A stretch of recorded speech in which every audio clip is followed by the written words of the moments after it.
Hi hello నమస్తే welcome to విజయ మా ఊరు ఆడియో బుక్స్ ఛానల్. నేను విజయలక్ష్మిని. ఫ్రెండ్స్, నవల స్రవంతిలో మరో చక్కటి నవలతో, మీరు ఇష్టపడే నవలతో మళ్ళీ మీ ముందుకు వచ్చానండి. ఈరోజు మీకు వినిపించబోతున్న నవల శ్రీమతి కోడూరు కౌసల్యాదేవి గారి అనామిక నవలను ఆడియోగా మీకు వినిపించబోతున్నాను. మరి ఆలస్యం చేయకుండా కథలోకి వెళ్ళిపోదాం. ఈరోజు మీకు వినిపిస్తున్నాను శ్రీమతి కోడూరు కౌసల్యాదేవి గారి అనామిక నవల ఆడియో మొదటి భాగం.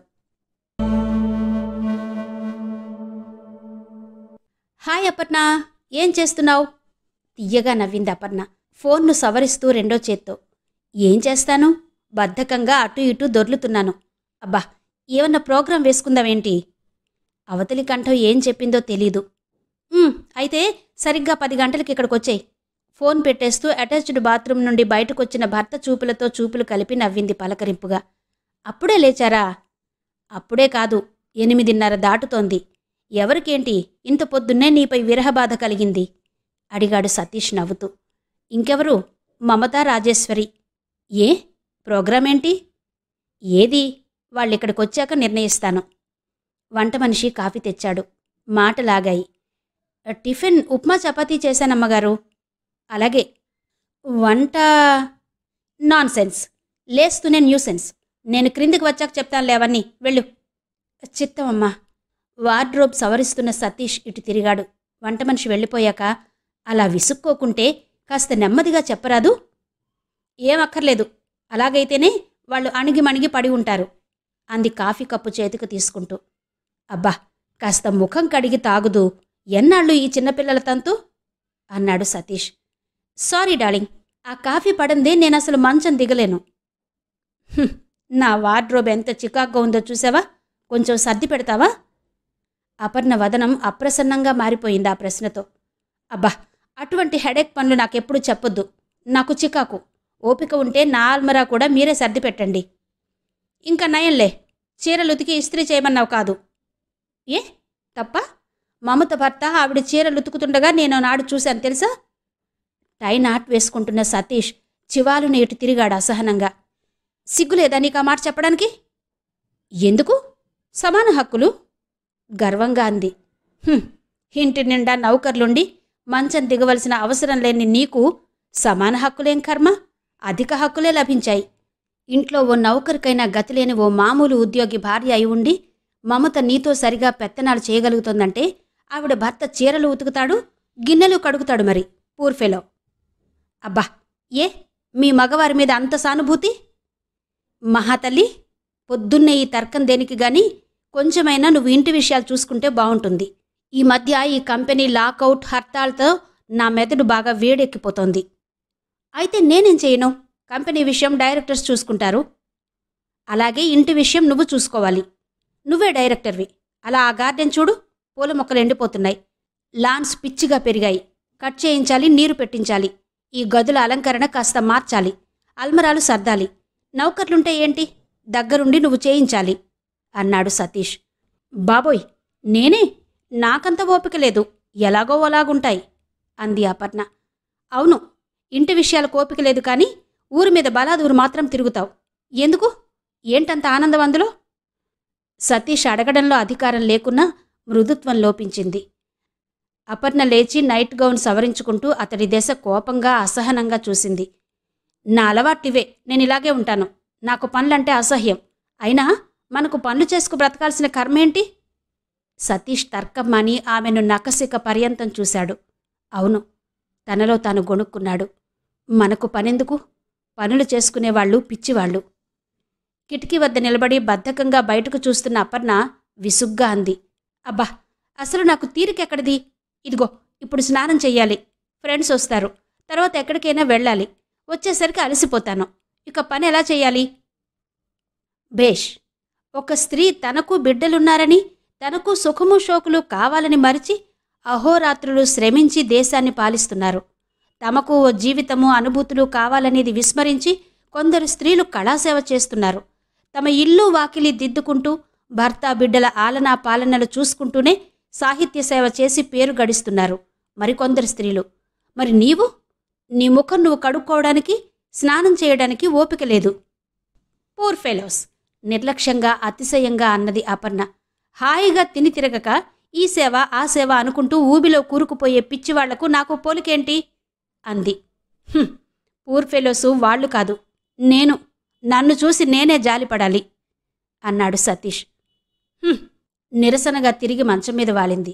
విసుగుదలనంతా కాలి బూట్లపై చూపిస్తూ వెళ్ళిపోతున్న భర్తను చూస్తూ, అడుగడుగునా నీతులు బోధిస్తూ అధికారాలు చేయకపోతే మగవాళ్ల దర్పం నిలవదనుకుంటాను. ఈ అధికారాలు నా దగ్గర చెల్లవు.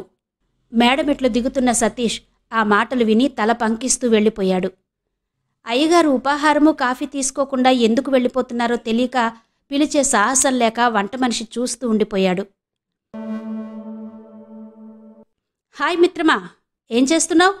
అయ్యో, ఇంకా నిద్ర మంచం వదల్లేదా? మమత, రాజేశ్వరి, అనిత వచ్చారు బిలబిల. బద్ధకంగా ఒళ్ళు విరుచుకుంటూ లేచింది అపర్ణ. మై గాడ్, 10:30, ఇంకా నువ్వు నిద్ర లేవలేదు? రాజేశ్వరి ఆశ్చర్యంగా అడిగింది. ఇప్పుడే నిద్ర లేచినా ఎంత చక్కగా ఉంది మమత అంది. బాప్రే, నీకసలు మేకప్ అవసరం లేదు, నిద్ర లేస్తూ కూడా ఎంత అందంగా ఉన్నావే అంది. అదృష్టవంతురాలివి, ఏ పని చెయ్యక్కర్లేదు, అన్నీ మంచం మీదకే అందుతాయి. నిన్నింత అందంగా సుఖంగా ఉంచిన సతీష్ గారిని నిజంగా అభినందించాలి అంది. ఈ ఉదయం ఎంత దెబ్బలాడుకున్నామో నీకేం తెలుసు? ఆఖరుకు నా మాటే నెగ్గిందిలే. ఈ మగరాయుళ్ళ ఆటలు సాగేది నా వంటి వాళ్ల దగ్గర కాదు గర్వంగా అంది అపర్ణ మంచం దిగి బాత్రూం వైపు నడుస్తూ. ఒక్క 2 నిమిషాలు స్నానం చేసొచ్చేస్తాను అంటూ అంతలో ఫోన్ రావడంతో మళ్ళీ వెనక్కొచ్చింది. హలో, మీరా? ఏంటి? ఏం చేస్తున్నావు అపర్ణ? ప్రేమగా పలికింది సతీష్ స్వరం. ఇంకా మంచం మీదనే ఉన్నావా, లేచావా? అతడెంత ప్రేమగా పలికాడో అపర్ణ అంత పెడసరంగా జవాబు చెప్పింది. ఇప్పుడే లేద్దామనుకుంటున్నాను.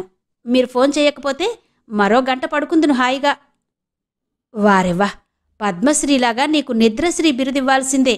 ఈలోగా ఓ 8 కప్పులైనా బెడ్ కాఫీ తాగావేమో. 8 12 లెక్క పెట్టలేదు. రేపటినుంచి లెక్కలు రాసుంచుతానులే. ఇంతకు ఎందుకు ఫోన్ చేశారు? చెవులు రిక్కించుకు వింటున్న స్నేహితులు తాను తన భర్తనెంత అదుపాజ్ఞంలో ఉంచిందో, ఎంత లెక్క చేయకుండా ప్రవర్తిస్తుందో వినాలి. అప్పుడే తన గౌరవం ఇంకా పెరుగుతుంది వాళ్లలో అనుకుంది అపర్ణ. అందుకే అంత బింకంగా మాట్లాడుతోంది అపర్ణ. సతీష్ నవ్వు ఆహ్లాదంగా వినవచ్చింది. ఏమిటో అలా ఉన్నావు? ఇంకా కోపం పోలేదా? పొద్దున్న ఏదో అన్నాననే కదా నీ కోపం. సారీ. ప్రతిగా అపర్ణ నవ్వనూ లేదు, తటస్థంగా మాట్లాడడం మాననూ లేదు. ఇంతకు ఏం సంగతి? నేను జ్ఞప్తికి వచ్చానిప్పుడు. ఆమె బింకంగా మాట్లాడడం గమనించిన స్నేహితురాళ్ళు కనుసైగలు చేసుకుంటున్నారు. వాహ్ వాహ్, ఏం ప్రశ్న వేశావు ప్రాణేశ్వరి. ఇంత బిజీ టైంలో ఇంటి దగ్గరున్న శ్రీమతులు జ్ఞాపకం తెచ్చుకునే ఆఫీసర్లు ఎంతమంది ఉంటారంటావు చెప్పు. ఏ పొట్టిగా ఉన్న సెక్రటరీతోనో, గిరజాల జుట్టు టైపిస్టుతోనో చక్కగా మాట్లాడుకుంటూ. ఆ మాటలను వెన్నంటి ఓ కొంటె నవ్వు కూడా నవ్వాడు సతీష్. మాట్లాడమే? రెట్టించాడు కవ్వింపుగా. కోపం వచ్చేసింది అపర్ణకు. బెదిరిస్తున్నారా? వేసుకోండి. హాయిగా ఓ టైపిస్ట్ను, ఓ రిసెప్షనిస్టు, 2 సెక్రటరీలు, అందరి నడుమ గోపాలకృష్ణుడిలా వేషాలు వెయ్యండి. ఆహా, ఎంత ఉదార స్వభావం.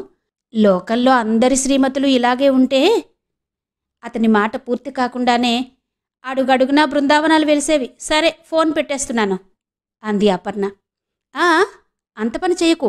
ఈ విషయం తర్వాత తేల్చుకుందాం గాని, సాయంత్రం నేనొచ్చేసరికి చక్కగా ముస్తాబై, అంటే ప్రస్తుత అవతారం మార్చి రంభలా ఉండాలి, అవునా? లేదు, ఆ సమయం వేరు కదా. ఊర్వశిలా కాదు, ఊర్వశివే అయ్యి పోర్టుకోలో నిలబడి ఉంటే. అయితే మధ్యాహ్నం భోజనానికి రారా? అబ్బబ్బా, దేనికైనా వెంటనే ఎస్ డియర్ అనడం మాత్రం నీకు రాదు. సరే, ఫోన్ పెట్టేయ్. వెంటనే క్లిక్ మన్న శబ్దం. ఏం మనిషి, భోజనానికి వస్తారో లేదో చెప్పలేదు. అంతలోనే సరసం, అంతలోనే కోపం అనుకుంది అపర్ణ. ఏమిటోయ్, ఆఫీస్కి వెళ్ళిన గంటన్నరలోగానే మీ వారికి నీపై ధ్యాస కలిగింది. చాలా అదృష్టవంతురాలివే.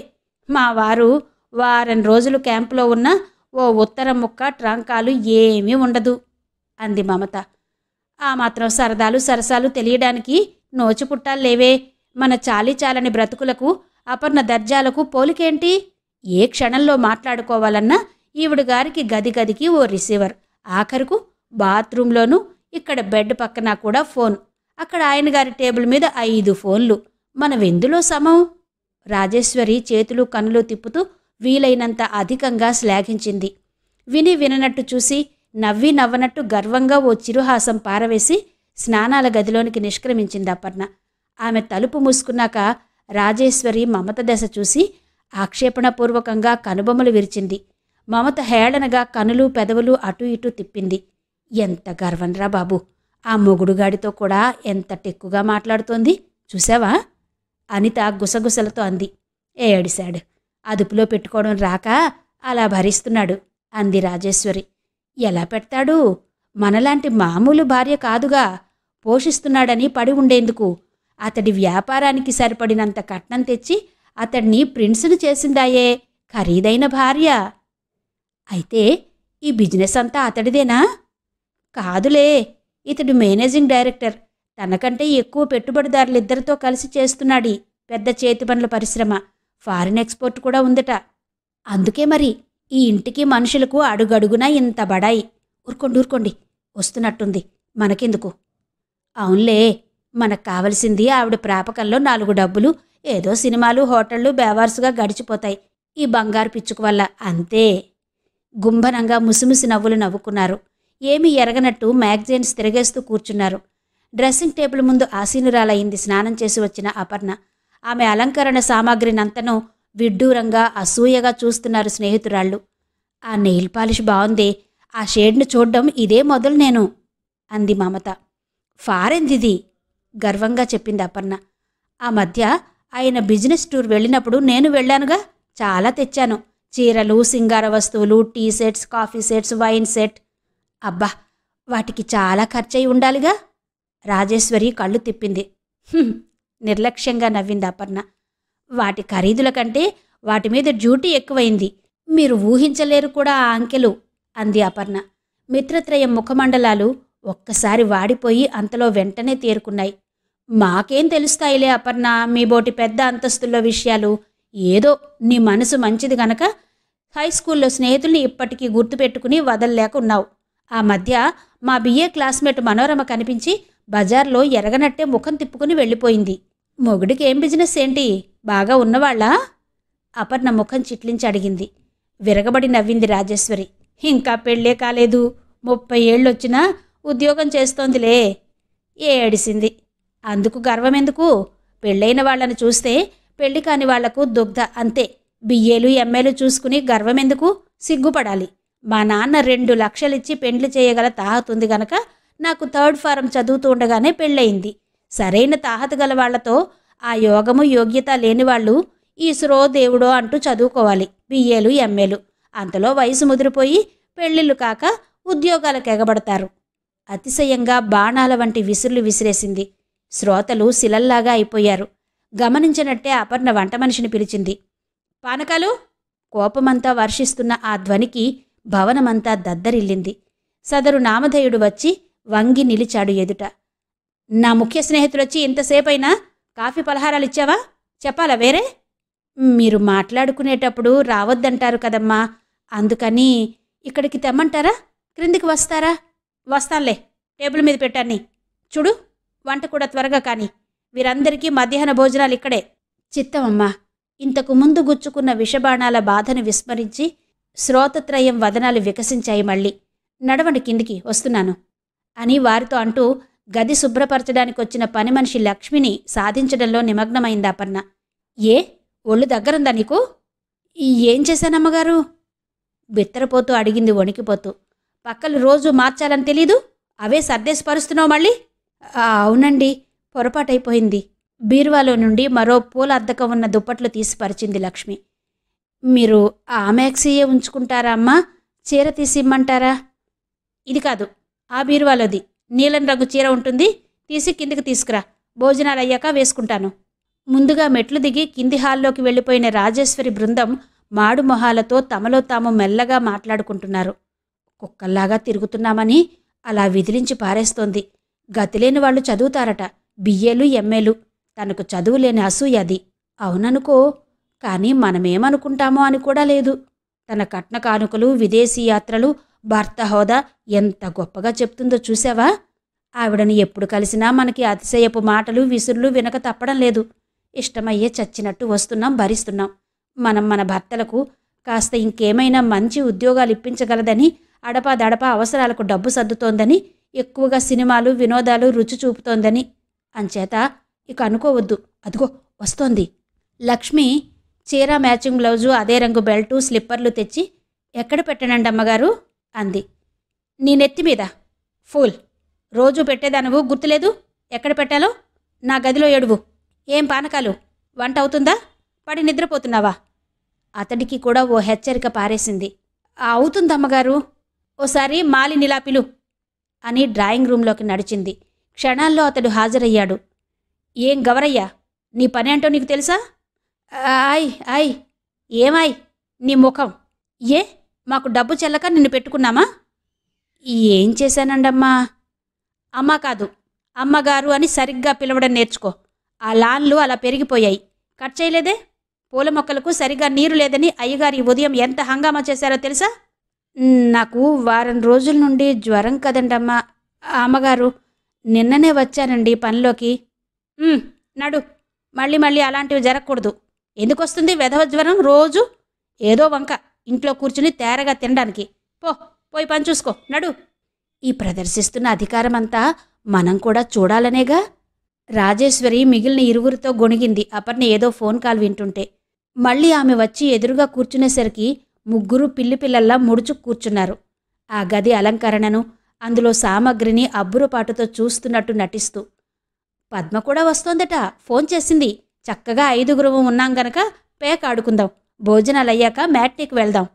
ఎదుటివారి అభిప్రాయమేమీ అడగకుండానే పేక కలపసాగింది అపర్ణ. నీ దయ, షడ్రుచుల భోజనం పెడతానంటే వద్దంటామా?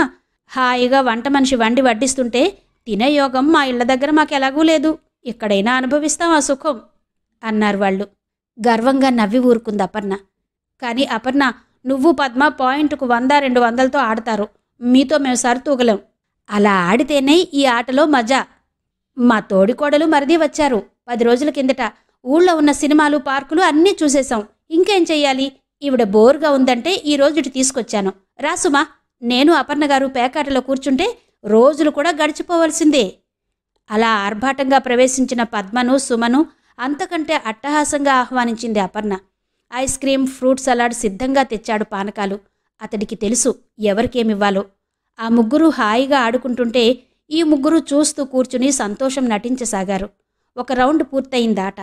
అపర్ణ 300 పోగొట్టుకుంది. అవి సుమ గెలుచుకుంది. మళ్ళీ మొదలైంది. రాజేశ్వరి, పానకాలకు చెప్పు, పద్మా సుమగారు కూడా ఇక్కడే భోజనం చేస్తారని. ఎందుకోయ్, వెళ్ళిపోతాం అంది పద్మ. ఏం పర్వాలేదు, ఇవాళ ఇక్కడ నువ్వు చెయ్యి, రేపు నేను అక్కడ చేస్తాను, సరేనా? అలాగే అంగీకరించింది పద్మ. వెళ్ళు రాజేశ్వరి, పానకాలకు చెప్పి కొంచెం నువ్వు కూడా అతనికి సాయం చేద్దు. మమత, కొంచెం జీడిపప్పు వేయించుకొస్తావేంటోయ్, మజా వస్తుంది. ఓ, మమత రాజేశ్వర్లతో పాటు అనిత కూడా లోపలికి నడిచింది. అన్నట్టు అనిత, ఆ టేప్ రికార్డర్ ఆన్ చేయి. వద్దులే, రికార్డు ప్లేయర్ ఆన్ చేయి. నిన్న లేటెస్ట్ రికార్డ్స్ కొన్నాను పద్మ, విను. నువ్వేం కొన్నావి మధ్య? నేను ఇంపోర్టెడ్ శారీస్ కొన్నాను. మళ్ళా ఈ సాయంత్రం మా వారొచ్చాక షాపింగ్కి వెళ్తాను. మా సుమ దగ్గర మంచి డైమండ్ నెక్లెస్ ఉంది. అలాంటిది ఇక్కడుంటే సరే, లేకుంటే ఢిల్లీ వెళ్ళి తెచ్చుకోవాలి. ఆయనకు చెప్పాను ఇవాళ బ్యాంకు నుంచి మనీ డ్రా చేయమని. అలాగా, అయితే నేను వస్తాను. వెళ్లే ముందు నాకు ఫోన్ చేయి, నేను కొంటాను, కొత్త డిజైన్ అయితే. ఈ సంభాషణంతా వంటగదిలో ఉన్న రాజేశ్వరి, మమత, అనిత వింటూనే ఉన్నారు. వాళ్లంతా ఒక స్థాయి వాళ్ళు. అందుచేత మనం తమతో ఆడకూడదని వంటింట్లోకి తరిమింది అంది రాజేశ్వరి. అంతే మరి, ఆవిడ పెద్ద ఆఫీసర్ భార్య కదూ మరి. ఎవ్వరూ లేనప్పుడే మనతో ఆడుతుంది, సినిమాలు చూస్తుంది. సరిసాటి అయిన వాళ్ళుంటే మనం కనబడంగా. మధ్యాహ్నం 1 గంట వరకు అదే పనిగా ఆడారు. ఎంత పోతోందో ఎంత వస్తోందో లెక్కేలేదు. 100 తిరుగుతున్నాయి అటు ఇటు. ఇక భోజనాలకు లేవండి, మ్యాట్నీకి పోదాం అంది అపర్ణ పేక విసిరి పారేస్తూ. మీ వారు రారా భోజనానికి అని అడిగింది సుమ. అపర్ణ ఆమె దశ కనుబొమ్మల విరుపుతో విసుగ్గా చూసింది. గర్వంగా జవాబిచ్చింది.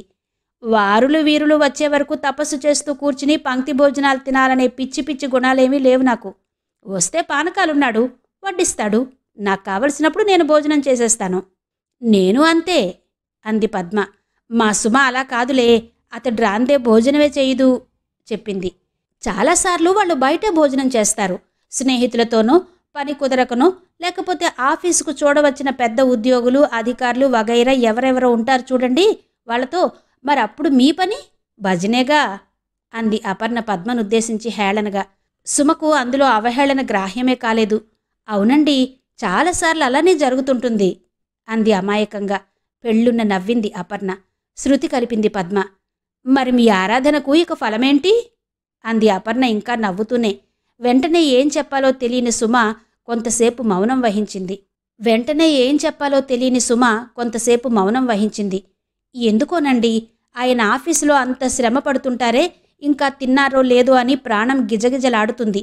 పాపం ఒక్కరోజు భోజనం వేళకు చేయలేనంత తీరని పని. వచ్చి ఒక్కరూ భోజనం చేసే కంటే అయిన వాళ్ళు తోడుగా పక్కన తింటుంటే ఆ అన్నం నోటికి సహిస్తుంది. మరీ చెప్తారండి మీరు, ఇదేమైనా పాతకాలమా? మీ ఆయన అస్సలు అలా ఆజ్ఞాపిస్తారేమో మిమ్మల్ని, నేను లేందో తినకు, ముందు తినేది పతివ్రత కాదు అని. అలా మాట్లాడుతూనే అపర్ణ పద్మకేదో కనుసైగ చేసి నవ్వుతుండడం గమనించిన సుమ ముఖం జేవురించింది. అయినా ఆమె స్వరంలో సరళత లోపింపనీయకనే మాట్లాడింది. వారటువంటి వారు కాదండి. నన్నడిగితే అసలు వాళ్ళు చెప్పి ఆజ్ఞాపించి మన చేత ఏ పని చేయించలేరు. మన మనసును బట్టి మన ప్రవర్తన ఉంటుంది, అంతే. ఆయన భోజనానికి రానినాడు ఫోన్ చేస్తారు, నన్ను చేసేయమనో ఎదురు చూడొద్దని ఎన్నోసార్లు మందలిస్తారు, టైముకు చేయమని. అయినా నాకు మనస్కరించదు. అసలు ఆయన రానిదే ఆకలే ఉండదు. తాను బయట తిన్ననాడు నేను ఓ గ్లాసు పాలో టీయో తాగేస్తానంతే. అందుకే అంతలావుగా ఉన్నారు. మీ మొగం చక్కగా అందంగా ఉన్నా మీ శరీరం కొలతలు వికృతంగా ఉన్నాయి. వేళపట్టున చక్కటి భోజనం చేయకపోతే గ్యాస్ వగైరా ట్రబుల్స్తో శరీరాల రూపలావణ్యాలు అలా పాడవుతాయి. నన్ను చూడండి, 2 పిల్లల తల్లినంటే మీరు నమ్ముతారా? వింటూనే సుమనేత్రాలు ఆశ్చర్యంగా కదలాడాయి. పెండ్లికి ముందు ఎలా ఉందో ఇప్పుడు అంత నాజూగ్గానే ఉంది నా ఫిగర్. తరచూ బ్యూటీ క్లినిక్ వెళ్తాను. ఏటా నా కాస్మెటిక్స్కైతేనేం, ఈ బ్యూటీ పార్లర్కైతేనేం 10,000 ఖర్చు పెడతాను. సుమ విస్మయంగా వింటోంది, మాటలే మరిచి. నిజంగానే మీరు చాలా అందంగా ఉన్నారు అని అంగీకరించింది. ఉండాలండి. తృప్తి గర్వము తొణకిసలాడే నేత్రాలతో అంది అపర్ణ. మన సేవ, ఎదురు చూడ్డం, వాళ్ళంటే పడి చావడం కాదు వాళ్ళకు కావలసింది, అందం.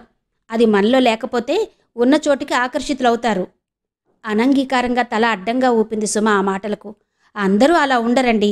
నా కోసం ఎదురు చూస్తుంది, త్వరగా వెళ్ళాలి అనుకుంటారు. ఆ విధంగా ఆయన ఎన్ని పనుల్లో ఉన్నా ఆ గుండెలో నేను మెదులుతూ ఉంటాను. అందం, ఆకర్షణ వివాహపు తొలి ఘట్టాల్లో మాత్రమే కొంత ప్రాధాన్యత వహిస్తాయి. తర్వాత వివాహ బంధాన్ని పటిష్టం చేసేది మనోసౌందర్యం మాత్రమే. అక్కడ బాహ్య సౌందర్యం విస్మరించబడుతుంది. బాబోయ్, గీతోపదేశంలో మీరు దిట్ట అనుకుంటాను. కానీ ఈ పాత చింతకాయ పచ్చడి నీతి శతకం అంటే నాకు పరమ అసహ్యం నిష్కర్షగా చెప్పింది అపర్ణ. పద్మ అందుకు తందాన తాన అంది. మా సుమ అంతేలే, పాతకాలం. తానేదో అర్ధాంగి పదాన్ని విధులను అక్షరాలా నిభాయిస్తున్నాననుకొని గర్వపడుతూ ఉంటుంది. ఇటువంటి వాళ్ల వల్లనే మగవాళ్ళు అధికులమని విర్రవీగుతుంటారు. నేను అసలు ఆ అవకాశం ఇయ్యనుగా ఆయనకి. ఇంకా చెప్పాలంటే నా మాటే ఆయన వినాలి అపర్ణ అహంకారంగా చెప్పింది. సుమ జాలిగా నవ్వింది. పద్మ అంది అపర్ణకు బలమిస్తూ. నీ కంఠశోషగాని సమాన హక్కులనే పదం మా సుమకు తెలియదులే. వెంటనే సుమ అంది పెంకెగా. హక్కులున్న చోట దూరాలు పెరుగుతాయక్కా. అయినా వాదించి లాభమేంటి? కాలగమనంలో చూద్దాం ఎవరి ఉద్దేశాలు బలమైనవో. ఈ సవాలు అపర్ణలోని పెంకితనాన్ని విజృంభించచేసింది. ఏదో కాలక్షేపంగా ఈ ఊరొచ్చారు, వెళ్ళిపోతారు. మనం ఇక కలుసుకునేదెప్పుడు? బలాబలాలు పరీక్షించుకోవడానికి. ఈ సంవత్సరాంతంలో పద్మ భర్తకు ట్రాన్స్ఫర్ అవుతుంది, వెళ్ళిపోతారు. సుమ జ్ఞానివలే నవ్వింది. భావనకు గల బలం గొప్పదంటారు. మిమ్మల్ని, మీ భావాలను నేను మర్చిపోలేను. ఈ భావాలున్న మీ జీవితం నడక ఎలాగుందో తెలుసుకోవాలనే కుతూహలాన్ని చంపుకోలేను. ఆ కుతూహలమే ఎప్పుడో ఎక్కడో మనల్ని మళ్లీ తారసిల్ల చేస్తుంది. పద్మ, అపర్ణ ముఖాలు చూసుకున్నారు. అన్నట్టు మీరేం చదివారు? మీ గ్రూపేంటి? సుమ అడిగింది అపర్ణను. పద్మ విడ్డూరంగా వికటాట్టహాసం చేసింది. అదేం వింత? ఆవిడ చదువుకోకున్నా ఆధునికురాలు. నువ్వు ఎంఏ బిఈడి అయ్యి సనాతనురాలువు అంది. ఓ! సుమ ఈసారి నిజంగా ఆశ్చర్యపోయింది. మీ భాష, భావాలు చూసి నేను చాలా పెద్ద చదువు చదివారని ఊహించాను సుమండి. ఏమనుకోకండి సంజాయిషీగా అంది. ఏముందనుకోవడానికి? అపర్ణ టెక్కుగా అంది. లేచి డైనింగ్ హాల్లోకి దారితీస్తూ, మా పుట్టింటివారు బాగా ధనవంతులు, లక్షల కట్నాలు గుమ్మరించారు. అంచేత వివాహం సమస్య కాలేదు. పెండ్లిళ్ళవ్వని వాళ్ళు, కట్నాలిచ్చుకోలేని వాళ్ళు కాలక్షేపంగా చదువుకుంటూ పోతారు. చదివితేనే భాష రానక్కర్లేదు. ఓ 4 పుస్తకాలు చదివే ప్రతి వాళ్ళకి భాష అనర్గళంగా వస్తుంది. అంత మాత్రానికి డిగ్రీలున్నవాళ్లు గర్వపడక్కర్లేదు అంది అపర్ణ. సుమకు మరింక వాదించవలసిన అగత్యం కనబడలేదు. సరిగ్గా భోజనాలకు కూర్చున్నారు.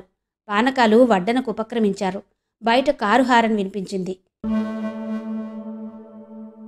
ఇంతవరకు శ్రీమతి కోడూరు కౌసల్యాదేవి గారి అనామిక నవల ఆడియో మొదటి భాగం విన్నారు కదా.